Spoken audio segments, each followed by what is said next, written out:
অন্তর্বর্তী সরকার নতুন pay scale বাস্তবায়নের কোনো সিদ্ধান্ত নিচ্ছে না, স্পষ্ট জানিয়ে দিলেন বিদ্যুৎ, জ্বালানি ও খনিজ সম্পদ উপদেষ্টা মোহাম্মদ ফজলুল কবির খান।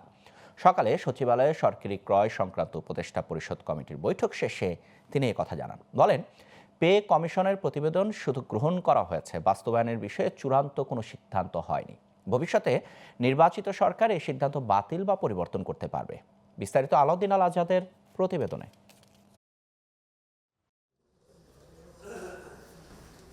10 বছর পর আবারও আশায় বুক বাঁধেন সরকারি কর্মকর্তা কর্মচারীরা। প্রত্যাশা অনুযায়ী গঠন করা হয় কমিশন, প্রতিবেদনও জমা দেন তারা। কিন্তু বারবার আশ্বাস দিয়েও শেষ পর্যন্ত পে স্কেল বাস্তবায়নের সিদ্ধান্ত থেকে পিছিয়ে আসে অন্তর্বর্তী সরকার।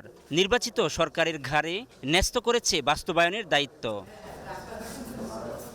মঙ্গলবার সচিবালয়ে ক্রয় সংক্রান্ত উপদেষ্টা কমিটির বৈঠক শেষে জ্বালানি উপদেষ্টা জানান, অন্তর্বর্তী সরকারের আমলে বাস্তবায়ন হচ্ছে না পে কমিশন। তাদের দেয়া প্রস্তাব চাইলে নির্বাচিত সরকার বাতিল বা বাস্তবায়ন করতে পারে। সরকারি কর্মীদের স্বভাবতই একটা দাবি ছিল যে একটা পে কমিশন করার আগে, নর্মালি এটা 5 বছর পর অন্তর অন্তর এটা করার কথা।